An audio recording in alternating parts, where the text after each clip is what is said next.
we've done the main ARs, we've done the flexes. Now we have to finish it out. We're going to be doing a tier list for every submachine gun player in the league right now, and it's going to be based from the beginning of the season up until this point. And if y'all want to roast me, I did even get a little help from some pro players in the league. Some actually are on this list, so it wasn't just me. I did have some help. I'm not going to say who exactly, but yeah, it's a great list, and we're going to get in with the worst of the worst. So starting out with the D tier, because we did remove the F tier, right? I thought it was just a little bit too harsh for these guys, but we have a decent amount of players. And I feel like for most of these names, you guys are probably going to easily agree with, but there might be a couple where you might just be a little unsure, and I will explain maybe some of their stats or just how I view them. But to start it off, the first player on the D tier is going to be Paris Legion's Jimbo. Look, he's relatively new, okay? He's only played, I believe, like 27 maps.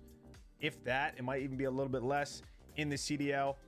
And while he has, I'll be honest, so I want to go on and say these videos are hard as hell to make, by the way. Like, they are so hard. I've tried making one. I feel like such a dick making them, but it's so hard to, like, his first I don't know. series, they were real stinky. Put it all down on one person. He still hasn't shown much. In fact, when you look at his statistics, without going in too deep, he's basically at the bottom for almost every single statistic. Hopefully he can turn it around and really have a good second half of Vanguard. But I don't think I need to say any more about Jimbo and why he's in the D tier. Joining him also is going to be his teammate, his sub duo on Paris Legion. That is going to be John. And then we also are going to have Priesta, Neptune, Draza, and Florida Mutineers' very own Vivid. Now, I'll be honest, okay? I've seen enough gameplay from all of these guys to just know they aren't performing well.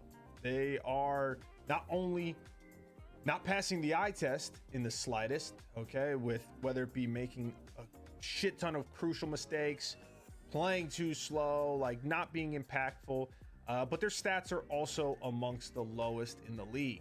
But I was surprised with two players specifically. The first one was Neptune. So Neptune obviously started out Vanguard very poorly, okay? I do think he has gotten a lot better, or he's at least performing a lot better than he was early on.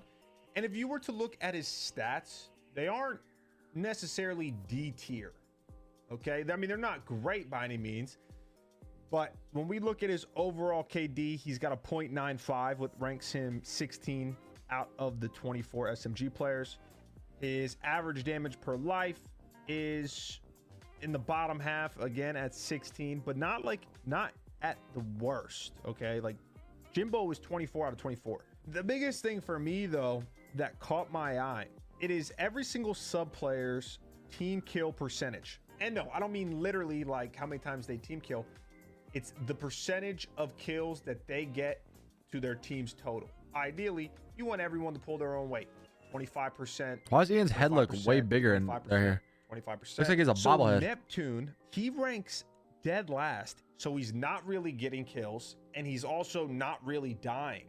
Now, I know there's a lot of other factors that go into that, but even from when I'm watching him, it comes from he just looks a little lost at times. So he's one of them, and then the other one is Vivid. Vivid is the complete opposite, okay, of Neptune, because while his stats are also not good at all, this could be a product of his environment. Florida Mutineers, we all know about them. I literally just talked about Awakening. They are a bunch of kill whores who don't really play the game that well as a team, fundamentally, I should say. They focus on getting their slays, getting their kills, whatever you call it. And Vivid is the most aggressive player on their team by far. It's like not even close. Vivid gets baited by everyone else on his team. I mean, Vivid gets baited by anyone who he plays with ever, because he is one of, if not the fastest player in the league. But you have to know when to reel it in. Like I said about his stats, he comes in just above Jimbo for the worst KD with a 0.88. He also is in the bottom 4 for his average damage per life. Do you guys agree with him so far on his list? To the team kill percentage and team death percentage, like I said, his team kill percentage is slightly over that 25%, making him just below average at number 13 out of all subs. But his team death percentage is the only one that is actually close of hitting 30%. He dies the most out of any other player in the league. And yeah, that's no surprise. Okay. But that doesn't mean that he's playing good. Moving on to the C tier, guys, we have 4 players. Boston Breach's Nero Poison Nero. He is the first player on the C tier, followed up by Toronto Ultras, Benjamin Bance, and Kleenex. Both submachine gun players for Toronto Ultra. So he's got Nero at C. I had him Nero 1 below him, and now I got absolutely flamed on my tier list. I do have in the C tier. Kleenex is another player who is very aggressive, kind of like Vivid in a sense, but he's been producing a lot more, in my opinion. He has been producing, and what I mean by producing is, even though his stats are very similar, he has a lot more on his back. Because this Florida Mutineer team, they're a very good team when it comes to getting kills. They are. Because when you compare Toronto to the Florida team, Florida is a way better team at getting their kills. Okay, when it comes to Toronto Ultra, they just don't have the same firepower, at least right now. Like, they're not showing it as the Florida team. So Kleenex is the only one that is realistically getting kills for this team.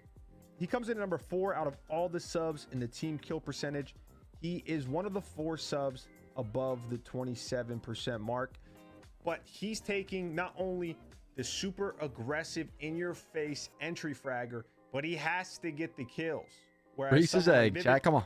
He's got Awakening, Skies, and even Dave Patty over, like, they're watching over him and they're baiting his little ass.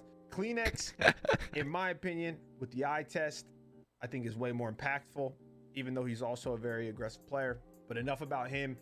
The last player in the C tier is going to be Minnesota Rockers, Standy. And Standy's a player who I honestly wanted to bump up to the B tier, but realistically, when I looked at all the players I had in the B tier with the help of some other pro players, so don't just roast me like I said, I couldn't put him on the same tier as them, more so just by the eye test, because Standy's stats aren't bad by any means. You know, they're very average, which I think is kind of what C tier is.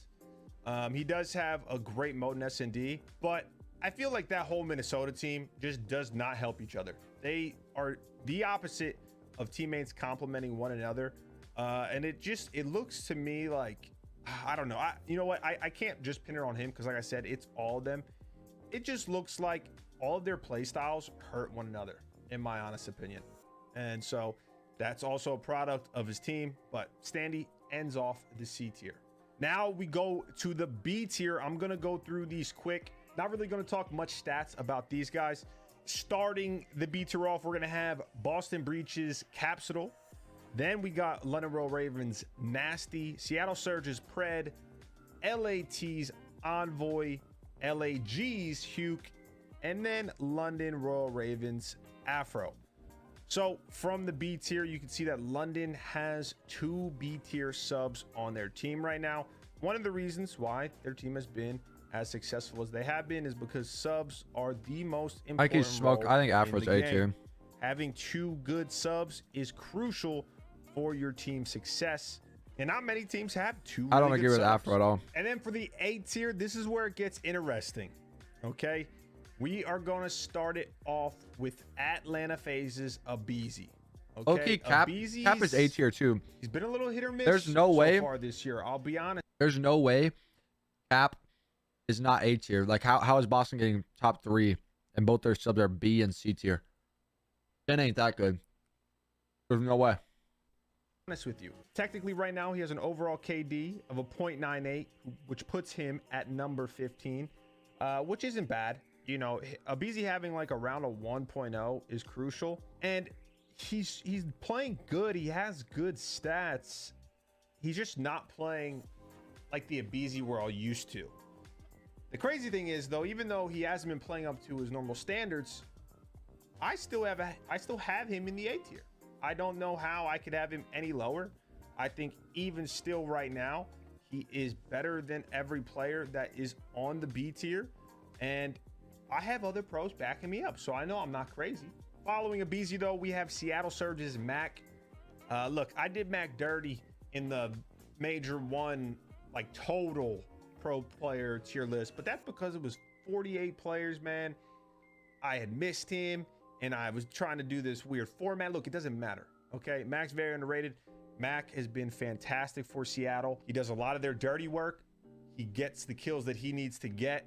He's got great stats. His only mode that he struggles in is SND, but his respawns are great. Like I said, he is the dirty work player for the Seattle Surge team. And honestly, if Mac can figure out his SND, I think Mac can be an S tier SMG melts, in this baby. game easily. Then moving on to NYSL's Hydra. And look, guys, I'm gonna be honest with you. If I was judging this solely off of stats, Hydra would be in the S tier. He's got some of the best stats. The issue is I'm not doing that. And after talking to a bunch of, well, not a bunch, but a couple other pro players and getting their opinions, they kind of lined up with mine, where I think Hydra's great. Okay, Hydra is a great player, so talented, very straight shooter. There isn't a weakness in his individual game, and as much as I don't want to fault him for this necessarily, he's got the same issue that someone like Awakening has, where they get a lot of kills, but essentially they are kill horn a little bit too much. They're focusing a little bit too much on getting useless kills. Now with Hydra, I know that even though he does know English, can speak it, it's not the best. Okay, so I don't know if, you know, a little bit of miscommunication interferes with that or what. It's something that you can easily learn how to fix though. Same thing with Awakening. Both of these guys are so damn good, like so damn good, but they just need to think of the bigger picture a little bit more when they're playing these games. To where even if their stats might take a little bit of a hit, their team success is way more consistent. So it really just comes down to me is you can't have Hydra no lower than the A tier. Jesus Christ, just slap my mic. You just can't. The kid's unbelievable. The eye test though, I agree, Deco. I agree. There's just a good amount of mistakes and selfish plays, which he needs to really like fix if he wants to be an S tier player. And then we have LAG's Mystic, he's only played for 1 year. Asim. That's my boy Seam John. I had him also pretty low, but he proved me wrong, man. He proved me wrong. Even though Seam's stats don't line up with the rest of these guys, I mean, it's kind of like a Beezy's, honestly, very similar player in that sense. It's the eye test and seeing actually what he does on the map. And unfortunately for you guys, I can't go too in depth. I could make a separate video if it's something you guys are interested in. Like when you hear me say, oh, it's the eye test, like player X is impactful or player Y is not impactful, and why, like his stats look good, how is the guy whose stats worse? Like, why do you consider him to be better? I can make a video breaking that down and just going more in depth. But for this video, I just can't do that. We don't have that much time. Regardless though, Seam does a lot. Seam is very influential for LAG's success. And while his stats are solid, they're not bad by any means. They might get overlooked by some of the other players on this tier with him. He definitely deserves to be on the A tier though. And then we also have Florida Mutineers Awakening. Same thing with Hydra Man. This guy's phenomenal. I mean, stats alone, he's S tier, but we're not talking stats This list alone, is pretty solid. but he tops solid. the list, you know, on almost every single category when we're talking about any advanced statistic with SMGs, whether it be KD, damage, you know, his team kill percentage. God, there's so many. But I feel like similarly Cap needs to be Hydra, in B tier. I just think he kind Or of A is tier, a I little mean. too focused on getting those kills. You know, I don't know what's in his thought process of like he feels like he has to really just play super kill based for his team to succeed. That could be the case, but for my opinion, definitely a little too kill. That's not right, Mystic. What the hell? Still a fantastic player though. He's in the A tier. And then we are going to finish the A tier up with Optics Scump. Scump is he's turning the clock back. Scump's turning the clock back. He's been great in Vanguard so far. And honestly, I was thinking about giving Scump S tier. I really was. But a couple of pros, they said hey, nothing against Scump or any of the other guys on the A tier, but there's only 2 players that are S tier subs right now. And I was like, okay, let me hear you out. And then they went through their reasoning, and I was like, you know what? That makes sense. But Scump's been great. He's having one hell of a year. And I definitely think if this was in order, because it's not in order, I just decided to tier list straight up because there's so many players. Scump would be like number 1, at worst number 2 in the A tier. I think Scump is hands down a top 4 SMG player, and Optic's got the best SMG duo in the league. And then lastly, we have the S tier. It's going to be started off with Atlanta FaZe's Simp. Now look, I know a lot of you guys, you know, you're saying Simp fell off. He's not the Simp as of old, blah, blah, blah, blah, blah. Simp is the same as a Beezy. Scuff, I don't think you can. He's not necessarily. I don't think you can say that he's not on the same level as Shotzzy, in my opinion. They've made back-to-back grand finals. The kid's different, bro. He's better than every other sub in the game, I think. Up to his Simp standards. They made it to back-to-back finals, and on that. The I don't only know. issue is whether they're, even though he is underperforming, even if him, Simp, and a Beezy are underperforming, they've still been in back-to-back grand finals where all these other teams haven't, and that's them underperforming. I don't know. To Simp standards, he's still unbelievable. He's great in all 3 game modes. Overall, he comes in at tied for 5th out of all SMGs and overall KD, 2nd in damage per life, only to Awakening. He's also one of the toughest players in the league. He doesn't have a weakness. So even though he hasn't been performing, I would agree tenfold. The fact that he still overall has a 1.05. He's been in back-to-back finals. Yes, I know they got bodied in both. I might get that. It doesn't matter the mode. He is consistent. If Simp can somehow get back to the Simp of Cold War, the Simp of Black Ops 4, Atlanta FaZe could be freaking scary, because Celium is playing his best Call of Duty, in my opinion, right now. But that leaves one SMG player, and you already know who that is. Even though we didn't do this in order, he is hands down by far the best SMG player in Vanguard right now. It is Optic Shotzzy. Eye test alone, Shotzi's got one of the best POVs of all time to watch. I love watching Optic play, because no matter what, Shotzzy gets it. No matter if he's having a great game statistically or not, he understands how he can impact Optic's success in multiple different facets of the game. I just think he's got great awareness. Obviously, oh my, do my hands. He's got great awareness. What y'all think? You guys think this is a W or L? Makes the best his list. But he just really understands how to help his team be successful. Enables tier list, W or L, chat. It doesn't matter if he's 30-15 or 15-30. He is playing the same way.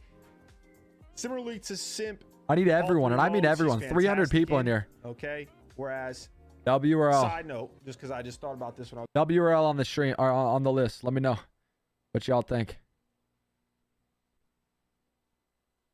I'm curious. It goes pretty good for the most part. Like I said, on his list, I think I would switch. I think Capsule deserves to be up here in A tier. I think Cap would be swapped for Awakening. I think Afro should just be up here. Afro maybe for Hydra, just from team success alone. And I think the D tier is fine. C tier is pretty good. Holy shit, a lot of first-time viewers in here, huh? Welcome to the stream, all of you. Welcome. But overall, I think it's a pretty good list. I think a lot of the players on this are it's pretty fair, I would say, for the most part.